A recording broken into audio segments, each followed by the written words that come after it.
Let us pray. Father, Lord, I thank you, God, for your goodness upon your people, Father God. We even thank you for this time that we have some sort of reunion, Father God, with our brethren. Thank you, Lord, that it is you who arranged this one, Father God, and we just want to enjoy and celebrate this.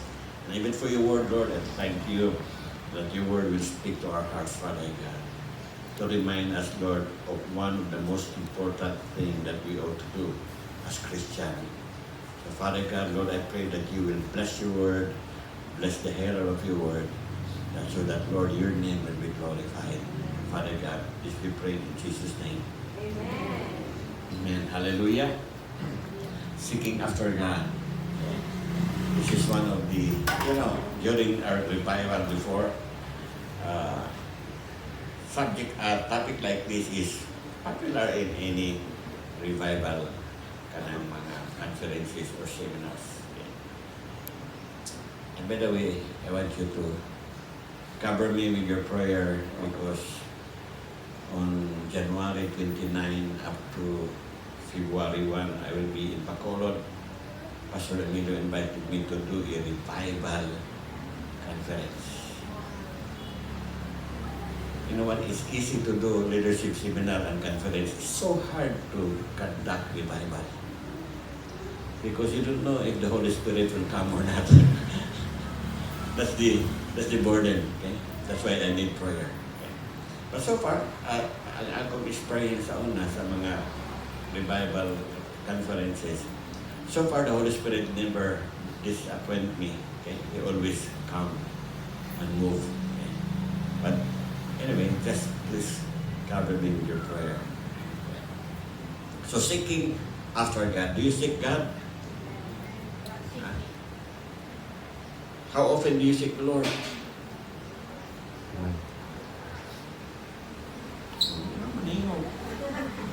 Ito masama ng scripture. Okay, Psalm 63. Okay, starting from verse number 1. You, God, are my God. Earnestly I seek you. I thirst for you. My whole being long for you in a dry and parched land where there is no water.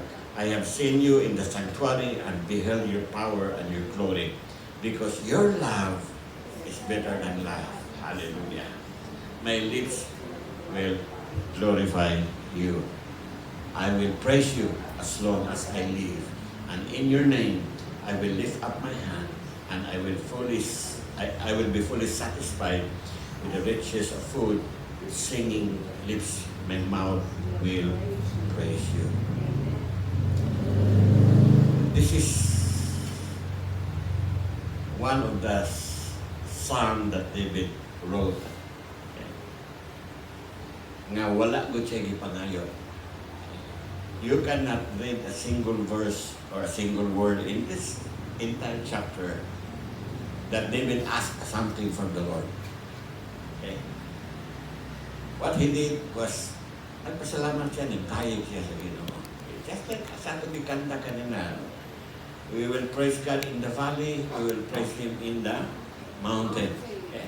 Because this psalm, Psalm 63, it was written by David when he was in his crisis. Okay? He was kicked out from the palace by his son Absalom. Okay? Absalom did a coup d'etat. Okay? So David and his loyal men, palayo sila, biya sila sa salas because there was a coup d'etat initiated by the son of David, who was Absalom. Okay? And although he was hiding in caves and in the valleys, David never complained to God. Okay? He wrote this one.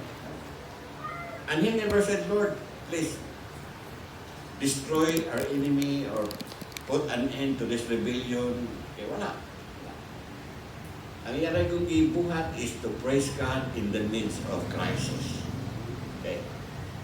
Have you done that? Okay. Have you praised God when you are in deep trouble? Okay. And never ask Him anything? Kita, Budayin tas Ginoo when he had a lot of problem. But we also ask something from him, Lord, please solve my problem. Okay. Do something, God, about my situation. Okay. Turn it around, Lord, for good. Okay. But David, what good siya yung ipangayo, bisag ko sa. He just praised God all the way. Okay. So, here, we will study David, okay? Because he was a man who was known to be a man after God's own heart. Okay, that was supposed to be my sermon. I was preparing a sermon. A man, what made David a man after God's own heart? Okay, because David was not a clean person. He was not perfect. He created murder. He created adultery. Okay? He did something unacceptable before God, and yet God called him a man after my own heart. Okay? So what made David a man after God's own heart? But that will be in a separate sermon. So this one, our world today is not in good shape. Okay? Based on the report, based on the news, no. This world can be described. Praise the Lord. Hallelujah. Go at naniwala na.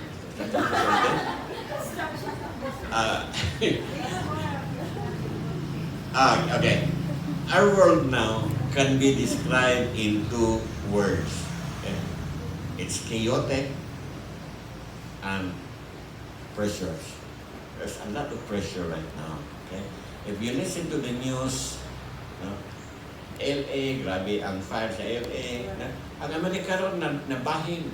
Ang kato nga, dali fire, ang kato nga, hinaikan po ka tugnaw. Okay? So, ni-visit ako sa Pastor Bruce, siya, wala ko kagawas balay for few days kay grabe ang snow. Okay?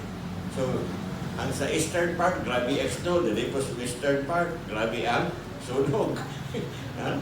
So, kita, dagan sa problema. Sa Pilipinas po, puol na kay paminaw anang West Philippine Sea, puol na kay paminaw anang Quadcom Committee. Kapoy na kay paminaw ba? Our society na sa Philippine, ang atong Philippine government is in chaos. Dagang problema. So kita, whether we like it or not, we will be affected. Okay? So, here, whether you are a Christian or not, okay, all of us are subjected to various pressures in this chaotic world. David, he was facing pressure because he was kicked out as a king. He was kicked out by his son in rebellion. It was a coup d'etat actually. Okay? O pa man term ang coup d'etat sa una, gigamit sa Biblia, rebellion man. You know, it's very painful for a father to have a son who will rebel against him. So, si David, he did not try to defend himself.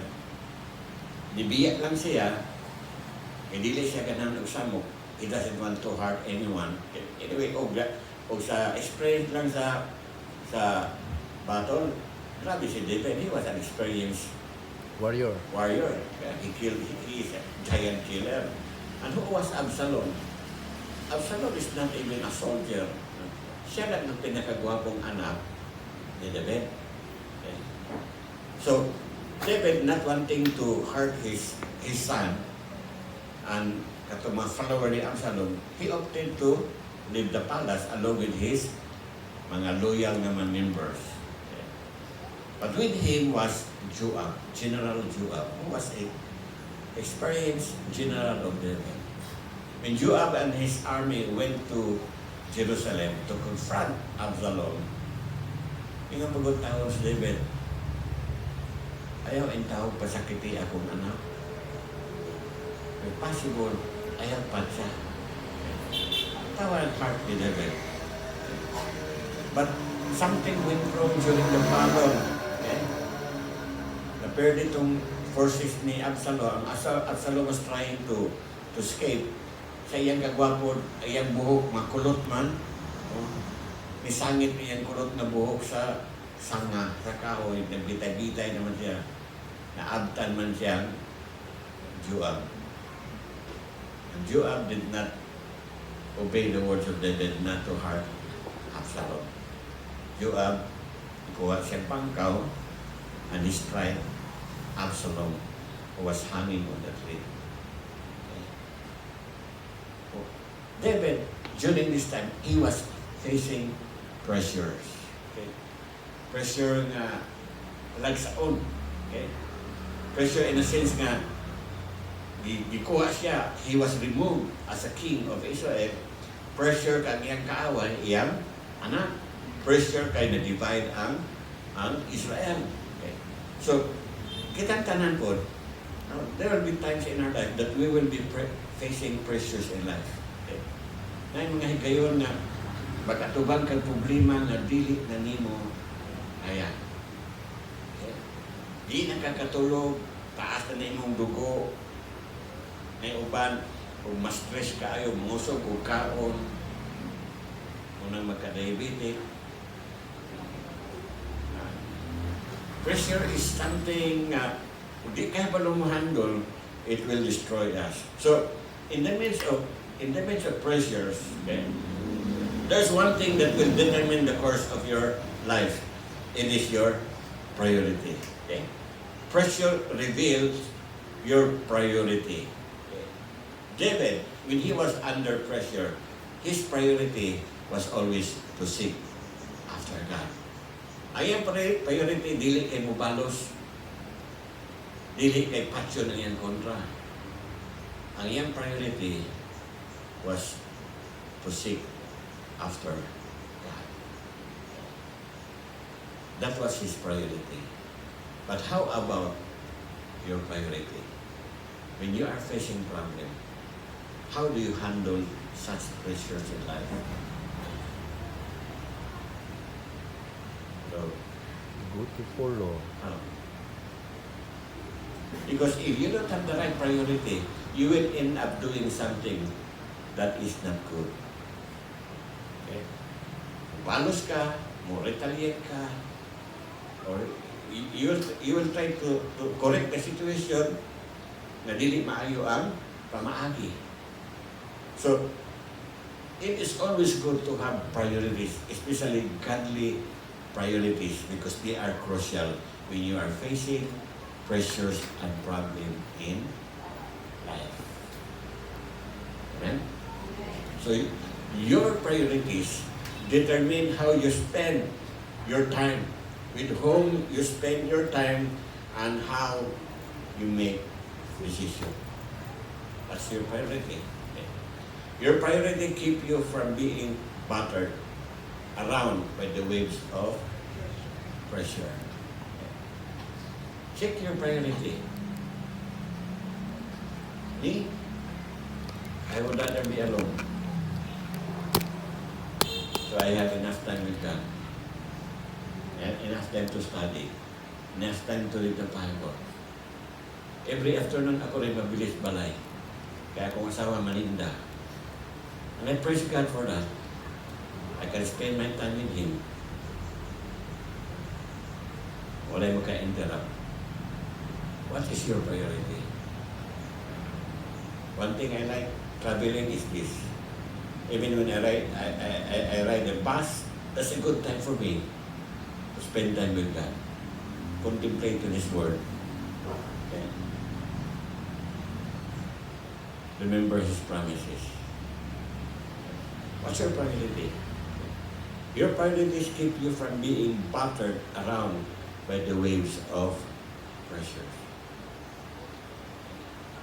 Isa may minimum gikuyugan katong suod sa Ginoo o layo sa Ginoo. Your priority will dictate you how to make decisions.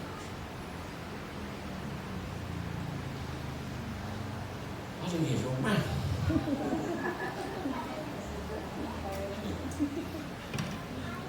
King David was a man who knew what it meant to live under pressure. David penned Psalm 63 when he was fleeing for his life from his son, Absalom, who led a coup d'etat to dethrone him, not him as the king of Israel. So David was facing a lot of pressure. When Nathan confronted David about his relationship with Bathsheba, he was facing a lot of pressure. Okay. When David counted his army, God was so angry with David, and in one day, thousands of his mighty men died because of that decision of David to count his army. He was under pressure to correct that problem. Okay. He is a man who was subjected to a lot of pressure. And yet, every time that there is a pressure at tudayat siya dalagat ganto sa Ginoo. Okay. So David, iyang isulat in Psalm 63 when he was fleeing from Absalom. So Psalm 63 contain no petition. From verse 1 until, I think, verse number 10 or 11. David expresses longing for God's presence, praise, joy, fellowship with God, confidence in God's salvation. But there is not one word of asking for temporal or even spiritual blessing. Wala din mo, David, Lord, please give me peace. Lord, please pakatulog ako. Eh, ka na under pressure ka, pwede siya pagkakatulog. Dahil ka problema ginahuna. Tablong nakagliso. Di ko kakatulog. But what good was David, Lord? Pwede yung Lord, pakatulog ako. Bakit? All he did was praise God. Praise the Lord. So that's one good thing atong buhaton when we are facing pressures in life. Okay. So praise the Lord. Okay. Look at that song. Praise Him in the valley. Praise Him in the mountain. Because the life of a person is composed of valley experience and mountain experience. Okay. When you are on top of the mountain, you can see everything. You are in a better position that will give you a better perspective sa tanang makita nimo. When you are on the mountain top, wala kay problema. Kaya ito bang happy kayo ka, dahil kang kwarta, dahil kang lawas. Okay. But when you are down in the valley, mananay problema. Okay. Kaya dito sa valley, there's problem, a lot of problem. There's darkness, there's danger. Okay. There's even death in the valley. That's why the song says, let us praise Him in the valley. So, David did it. So, seeking after God should be our most important priority. Okay. Amen.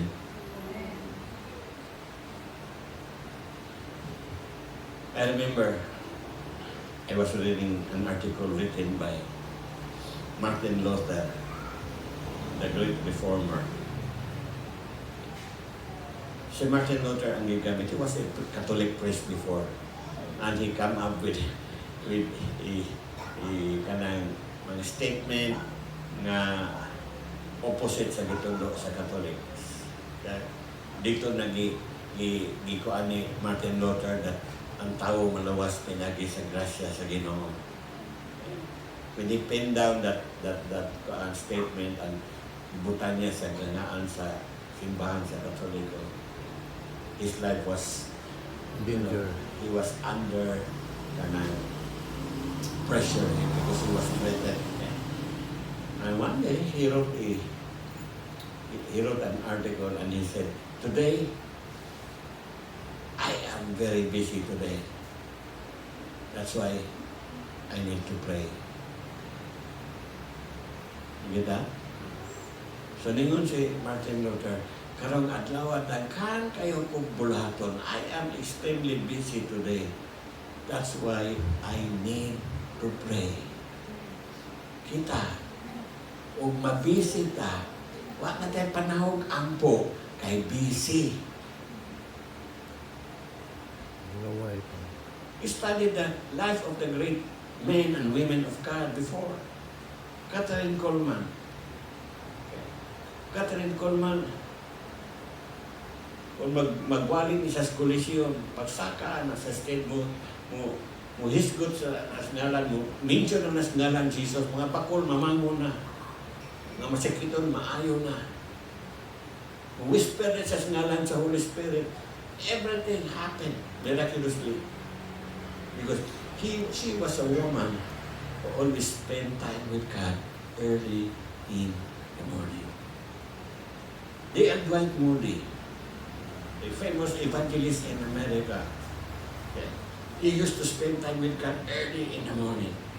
One day he was invited to preach in a factory na 2,000 ka mga workers. Okay.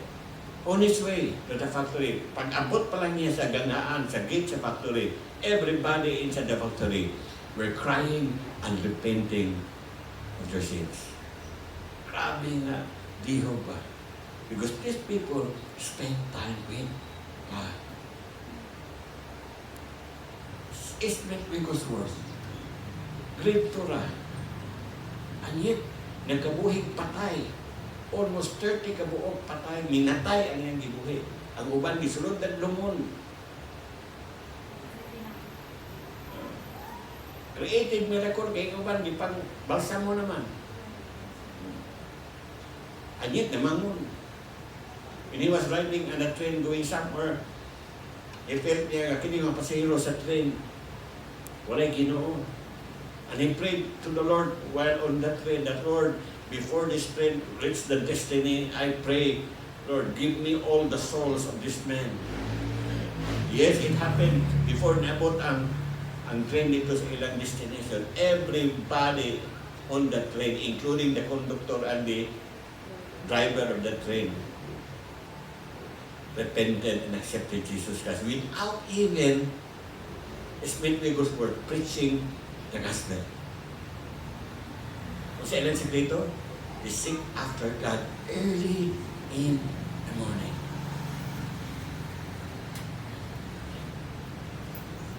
So that should be our priority. Okay? So the question is, what does it mean to seek after God? Sabi mo pa sa moro ini, mangita ta sa Ginoo. Okay? You know, Psalm 63 is an emotional psalm. Okay? It is, the words here is coming out from the depths of the hearts of David. Okay? Kining, kung ano, murag ibukbo yun ni David ang yung kasing-kasing na tubangan sa Ginoo. So the question is, what does it mean to seek after God's own heart? Now, one, to seek after God's means to have an intimate, personal relationship with God. Kailangan na ang kay personal relationship with God. Or we call it intimacy.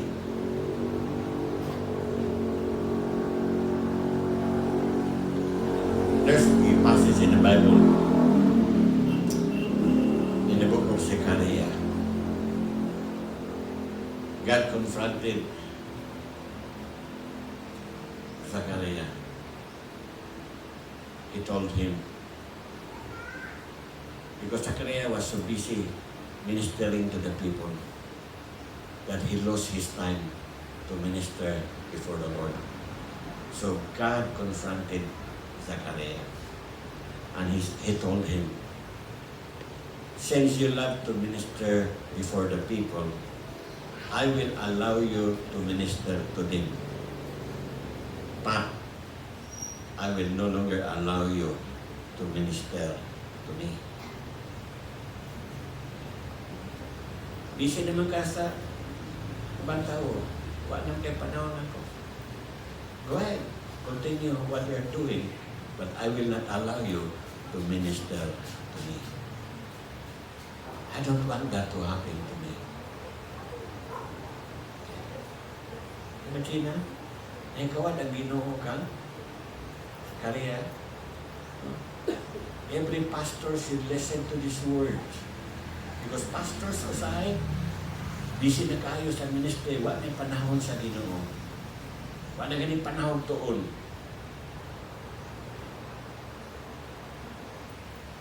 The worship team, worship leader, even church leaders should remember this, that your first calling is to minister before the Lord.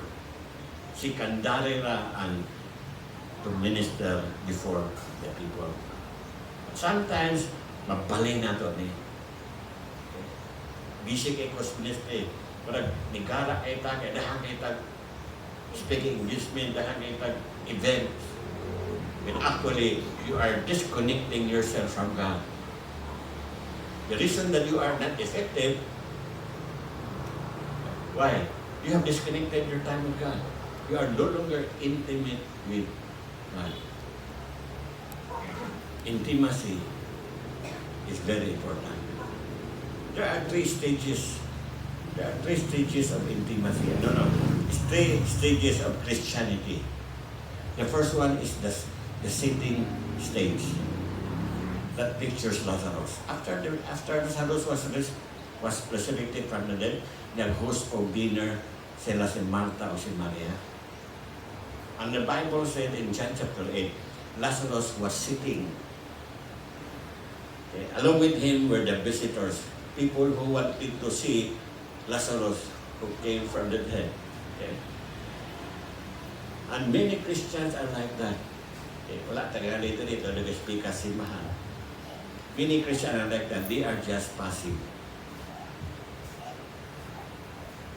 Okay na kung makasimbag bonito. The second stage is Martha. Martha is the standing stage, serving Jesus, okay? Serving Jesus and the people. Okay? But Martha did it out of duty, not out of devotion. Okay? The third one is sitting position. Sitting, kneeling position. It's Mary, enjoying the presence of Jesus. Okay. Asa mo mga anak niya. When Jesus went there, pagkamatay ni Lazarus, ang nitagbo si Martha, Lord, kung diri palang ka, di kung ta mamatay akong igsuko. She complained. Nagoy Kristohanon ni Nana o complain. But when Mary came, the Bible said, Mary did not say anything. Dito na siya hapa sa tila ni Jesus o nihila. And then the Bible said, si Jesus nihila. And then ningon, asa gilubong si Lazarus. Wala matandog si Jesus kang Martha. Igor siya niyong Martha, sumali ka kanako. Whoever believe in me, na I am the resurrection and the life, whoever believe in me, even though he dies, he will rise again. Wala resulted in Jesus kang Martha. But Mary, na walang gisulti, nihilak pa si Jesus. Dahil ningon siya, asa gilubong sa Lazarus, kaya ako manawon. Lantawan ng kasing-kasing sa intimate person. It can always touch the heart of God and do something to meet the desire of that intimate person na nakapatandog sa kasing-kasing sa Ginoo. Amen?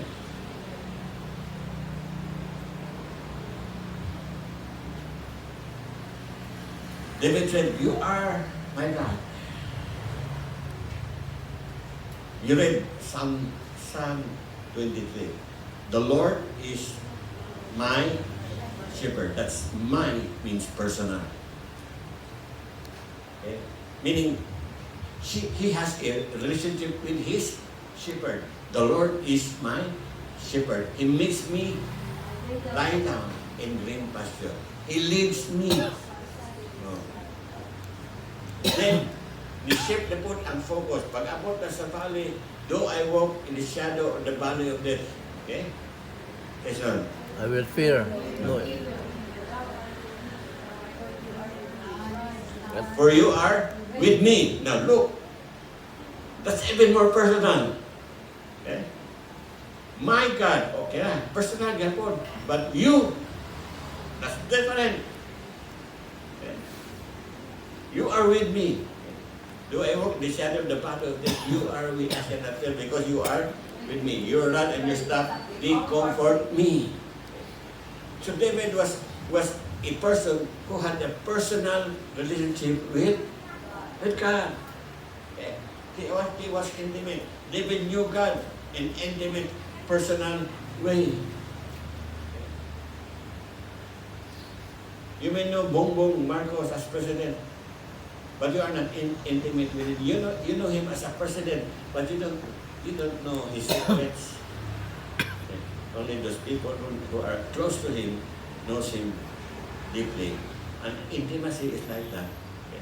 David was enjoying his intimate relationship with God. Number 2, to seek after God means always to desire more of Him. Namanandong ko ini because in the book of Colossians, the Bible said that God has given us His fullness. Ang kinatibuk sa iyang pagka-Diyos, iyan nag-ihatag na to. So, but here, it says, He wanted more. So He wanted more. So I asked the question, Lord, ano naman ingon ka sa Colossians, ang imong kinatibuk ang pagka-Diyos, imong nag-ihatag na mo. So, dili na may maayo ang ngita pag more. Diba? And you know what I got? Yes, that is true nga. The Bible said that His fullness yan ang gihatag na to. However, Experience. the fullness is inside of us, but we don't do something to discover the goodness, the potential, the power of that fullness of God inside us. So David knew that he has God in him, but he wanted to discover more about him. What made him God? What made him so gracious? What made him so merciful? Okay. So he wanted to dig more. Although the fullness is already inside of us, we still have to discover and experience God more in different level of experience in life. Nga naman ang ubang Christian, dahil ilang experience because they are trying to discover that is inside of them.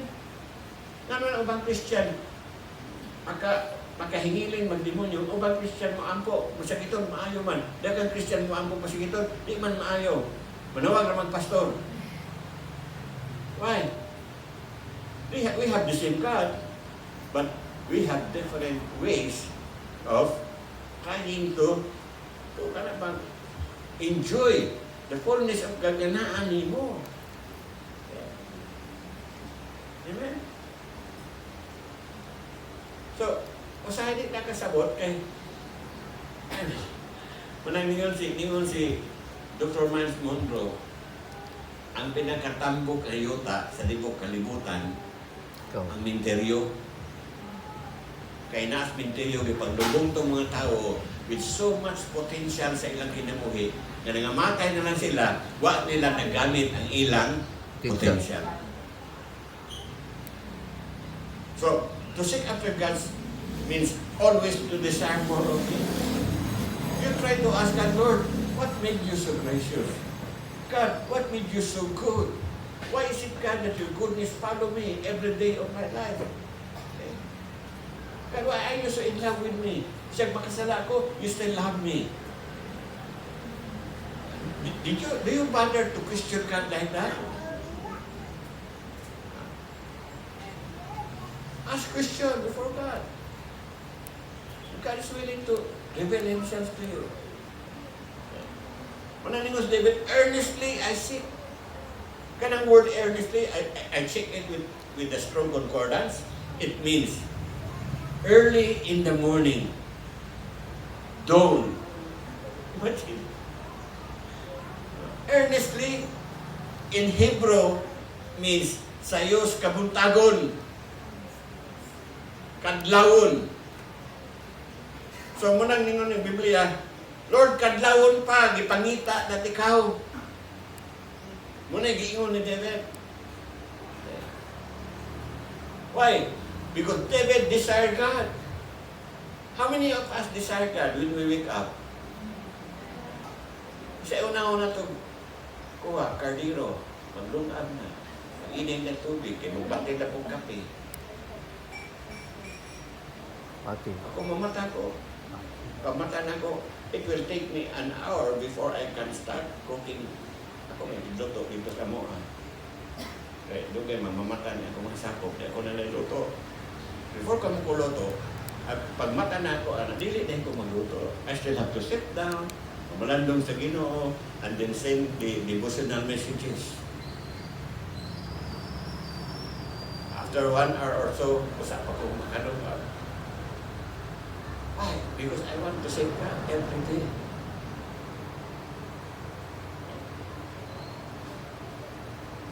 So, napangita ko mo Ginoo, pag mata ninyo, kape mo yung napangita. So, David knew that there was more and his whole being craved it as a thirsty man na naa sa disyerto. Okay? Ikatulo, to seek after God means to pursue God alone, to fill the vacuum in your life. Okay?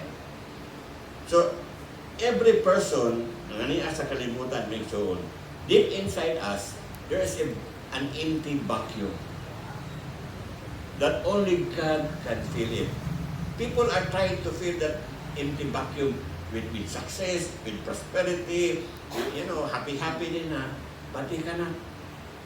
Because God decided that way, that it is only Him who can fulfill that vacuum inside that man. Okay. So, it means nga, we have to pursue Him para we can experience satisfaction sa kinabuhi. Okay. The next question is, what does a person look like who seek after God? O siya may itsura sa tao nga nangita ginawa ko, sama ni Mark. Siya may itsura. Okay. What does a person look like who seek after God? Okay. That person is the person who seek after God has inner satisfaction. My soul shall be satisfied as with marrow and fatness. He is never complacent, but he is satisfied. David's soul was at rest. Chill lang si David. Magkaguliyan na sa palibot, chill lang yapon si David. Why? And his soul is connected to the Spirit of God. That's why he is satisfied. At tinuod nga magkadalag satisfaction ng Ginoo, o naging ang Ginoo. Not wealth, not positions, but God Himself. So are you satisfied? The person who seeks after God has inner joy. Nasa kalinaw, nasa pagmaya. And that joy is the fruit of the Spirit. Okay? Happiness is circumstantial. Happiness is more of external. Happy ka kung dagang ka kwarta. Wa kay kwarta, mungkot ka. Diba? Kaya ang happiness, external na siya, circumstantial. Okay? Happy ka kung disugot ka si Muyang. Okay?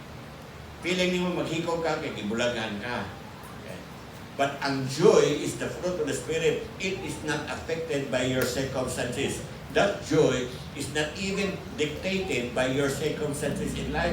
That is why David can praise God in the midst of crisis.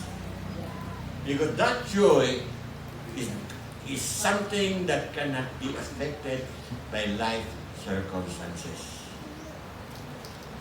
So my mouth open praises with joyful lips. He said, in the shadow of your wings, I sing for joy. Imagine na. Kung ikaw to ini, gikunita ka, gatago, hari ka, gatago-tago na ka, huwag kay pagkaon. Pero, pasalamat ka po sa David. Dahil na po siya sa David. So, that person possesses the inner joy. Number 3, the person who seeks after God has inner stability and strength in crisis. So, panahon sa kagubot, panahon sa pagsulay ng soon, you are stronger in God. Okay? Ingon na ang scripture, because you have been my help. Therefore, in the shadow of your wings, I will rejoice. Okay? Sa may pasabot ng shadow under your wings. Sa ito ba? Muna siya piso na nagpasilong sa imungaan. So, why? For protection. For shelter. Okay? So, he was enjoying, okay? His heart was overflowing with joy while under the shadow of the wings of God. Okay? My soul follow close behind you. Your right hand uphold me. You know, in the Bible, the right hand of God speaks of the blessing. Remember when Jacob asked, when Jacob blessed his kanang apo, anak ni Joseph, okay? Si Ephraim o si Manasseh. So si Manasseh ang magulang, ikaduha si Ephraim.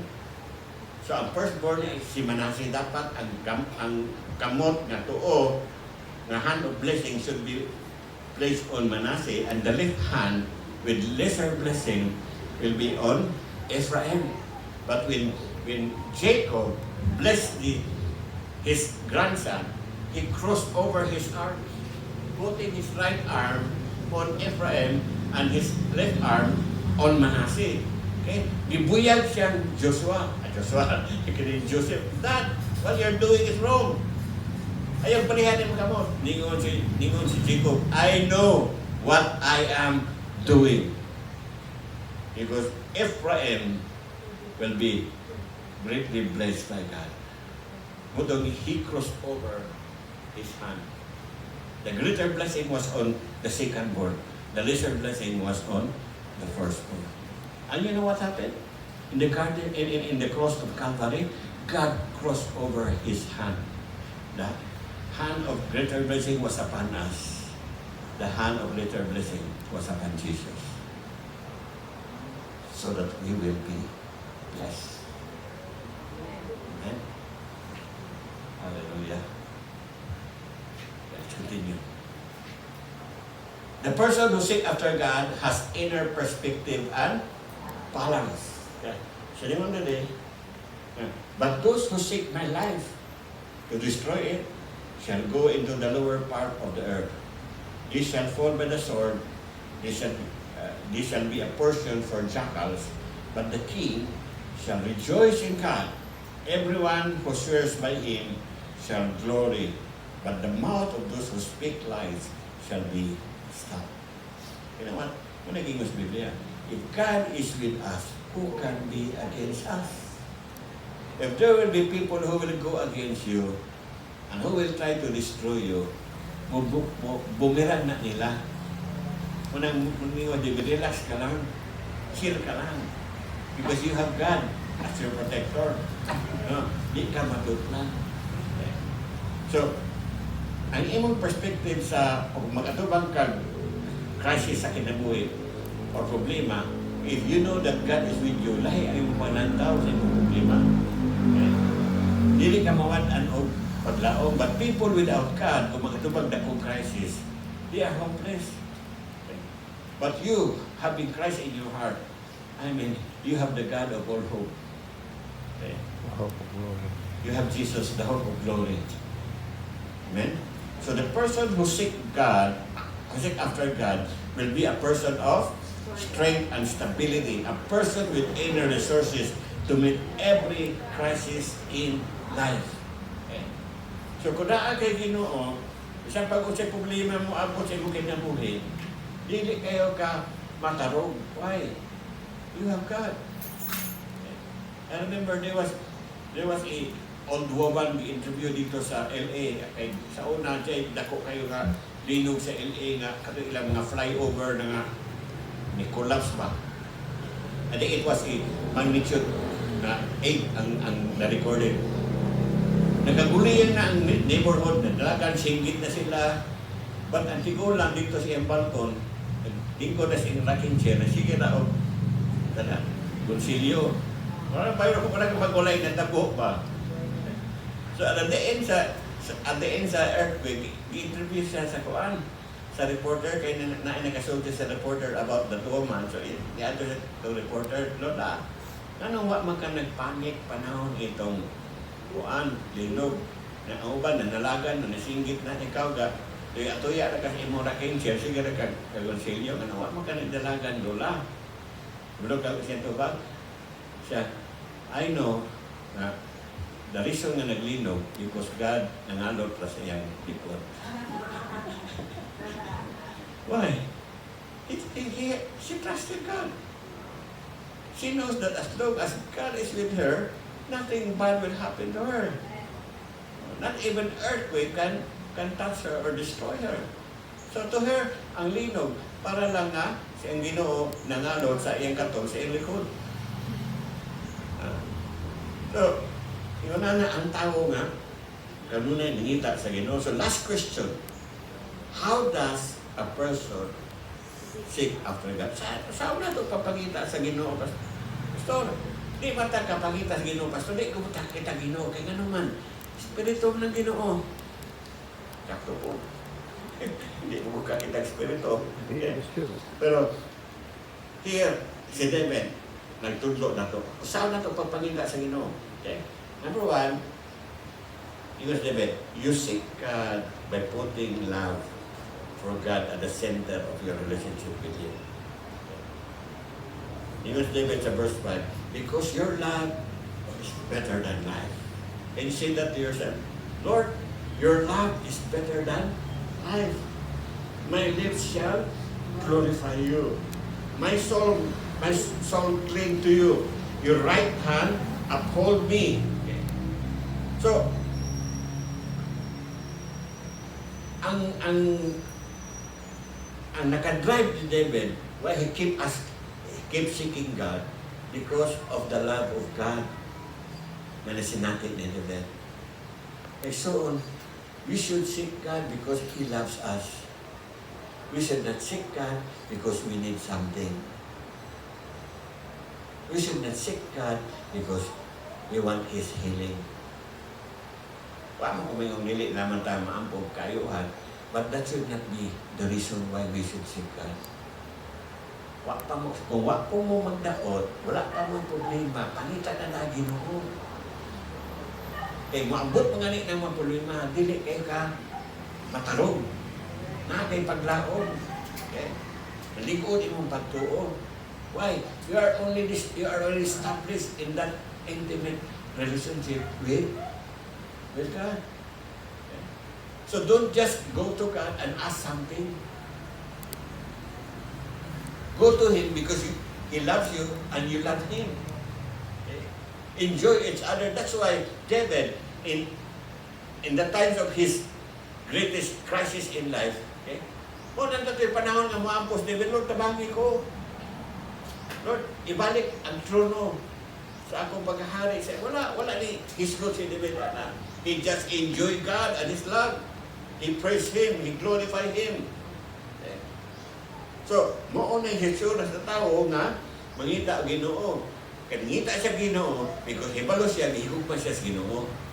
Dili kaningita ta Ginoo, kay ginahanda mga yung bagong cellphone. Ginahanda makatrabaho, wala handa maayos balakian. Amen? Okay. Number 2, you seek God by spending consistent time alone with Him. Okay. Alone with Him. I shall seek you earnestly. My lips will praise you. So I will bless you as long as I live. I will lift up my hand in your name. Wag yun itaw ni Hangos David. Wala prayer request. Kita mag-ampo ta na aday yung prayer request. Ha? Unsaon na to pag-ampo? Kaya ko simple way how to pray. Ha? Acts, karaan naman ng Acts. Adoration, confession, thanksgiving, supplication. Acts. Sabah.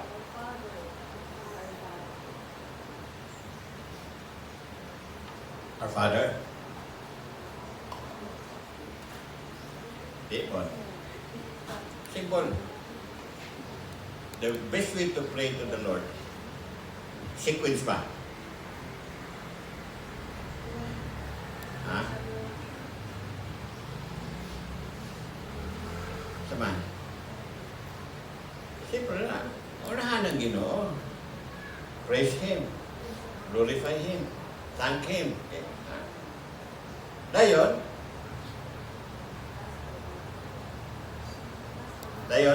you pray for others. Pray for your pastor. Pray for your brothers and sisters. Dayon, katapusan din mo request. Mo agree man mo na kung sa dili, mo ando mo dili, sa pagkatinood lang, every time we pray, most of us, no? Dili tingali tanan. Most of us, when we pray, mag-aunang yun ang atong petition. Ang mga putat na atong pangayoon. Di na gani ubang panahon na nag-ampo ta para ato ra nalimutan tas pag-ampo sa uban. Tinuod na, dili. Amen. Selfish yan. Tinuod.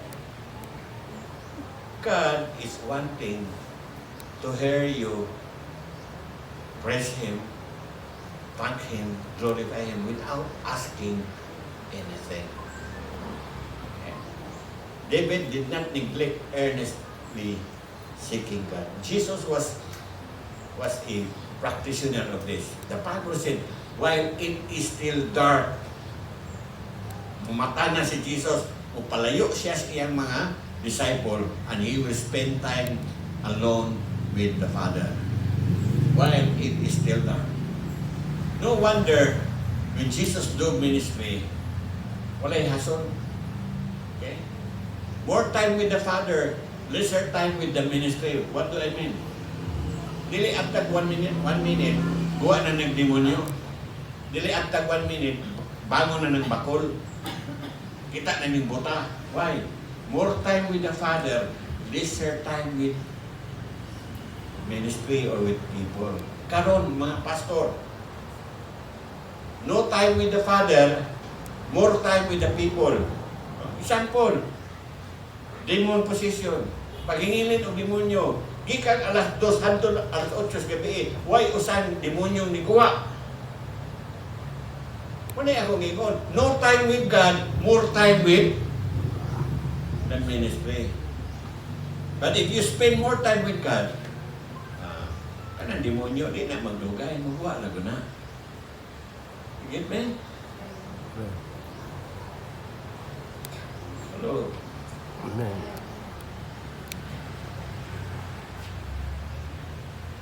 You seek God by integrating Him into every area of your life. Okay? God permeates every area sa imong Ginoo. Apel siya sa imong decision making, apel siya sa imong plano. Okay? Everything, apel siya sa imong negosyo, apel siya sa imong trabaho. Apel siya sa imong relationship, sa imong uyab. He is at the center of every decision you make. He is the Lord of every relationship you have. There is no division between sacred and secular. All of life is related to God.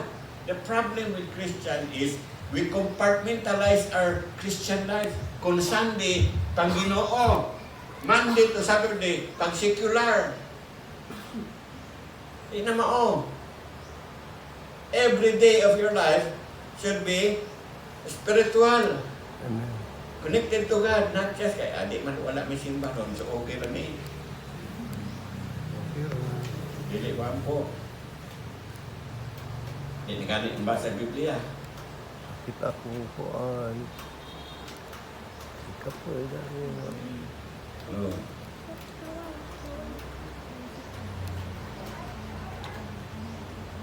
So, are you seeking God? Amen. You know what? If you seek God every day,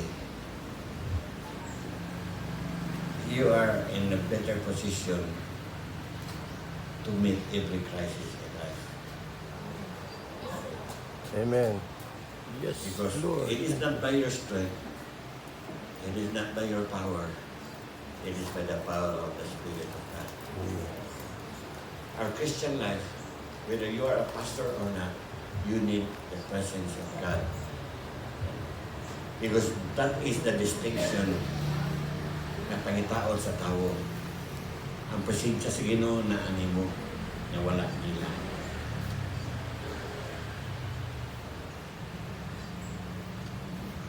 Amen. Amen. Amen. Thank you, Lord. Thanks be to God.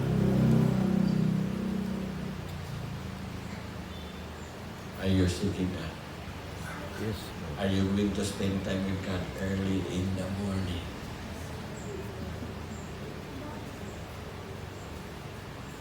Ay, panahon nga kapoy kay ko, di ko kamatag sa'yo. But still, I have to spend time with God. Kung makalong ako, alas hindi pasado na, sosos buntag na, unahon ko ng Ginoo. Seek after God. Amen?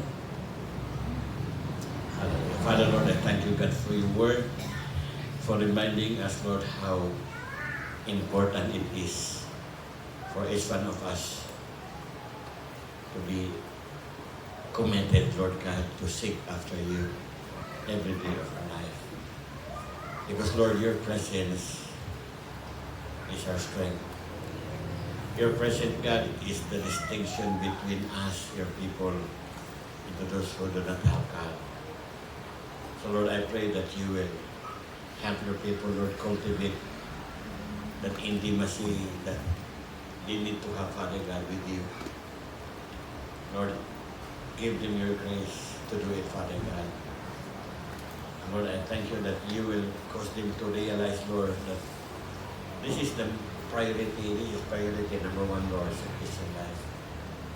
Because your word says, God, seek the kingdom of God and his righteousness, and all these things shall be added unto you.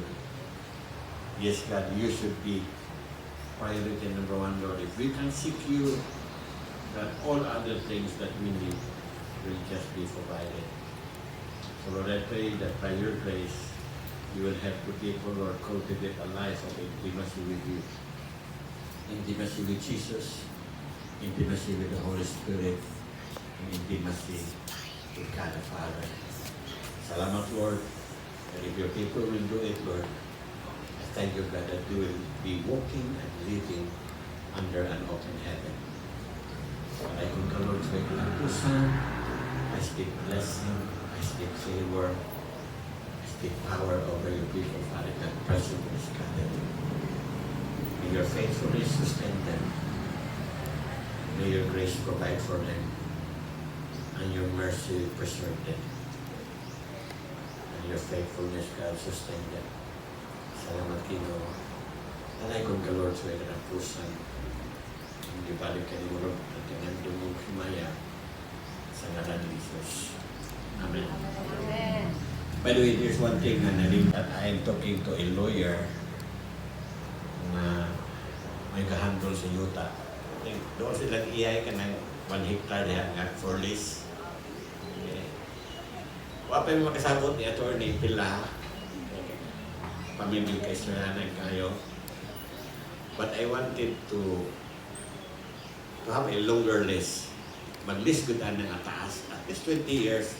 Magtukod man building nga. Dili po building nga kung kito tanan. Okay? Pero I will offer her an option nga kung mahimo rent to own. Manay ako una-una. Ato nga baga nga atong maatuan na ang yuta. Okay? Rent to own ba? It's a 1 hectare more than a hectare. Doon sa kaiyay. Okay. Along the highway. Kaya katong dali sa kuan doon silang pastoroy.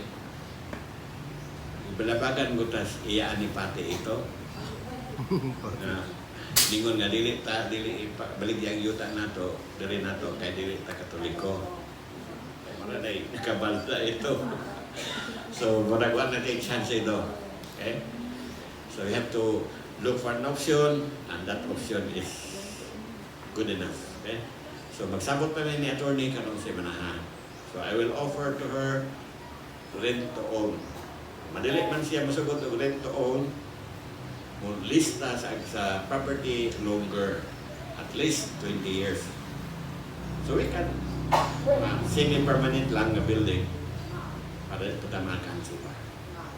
You pray nga, we will have favor before them. Hindi po kayo mahal ang lease agreement. Okay? So, muna yan po mission. Okay? Amen? Amen. More than enough. Lord, we lift up to you that property along the highway. 1 hectare property, Father God, that is offered for lease. God, our option, God, is to lease that property with an option to own it later, Father God. Lord, we pray that you will make ways for us to use that property, Father God. Lord, convict the heart of the lawyer and the owner of the property. Lord, we speak uncommon favor before you and before them. That they will grant our request. Salamat, Lord, that with you nothing is too hard. Lord, right now we even rejoice and thank you that you are opening up ways for us to have a better place so we can construct a big care church for your glory, Lord. Father God, I pray, talk to the lawyer and to the owner, and may your favor, God, touch their hearts. Salamat, Ginoo. And even for your people who is present in this gathering, Lord, I pray that your blessing will always be more than enough. And we will have more than enough to meet all their needs. And Lord, you will preserve them, keep them away from harm and from evil. And Father God, I thank you that you will bless the works of their hand. Bless their family and everything that they have, Father God, for your glory. And now may the grace of our Lord Jesus Christ and the love of the Father and the fellowship of the Holy Spirit be with you now and forever. And all people of God says, Amen. Amen. Thank you and God bless you. Lingkod sa likod.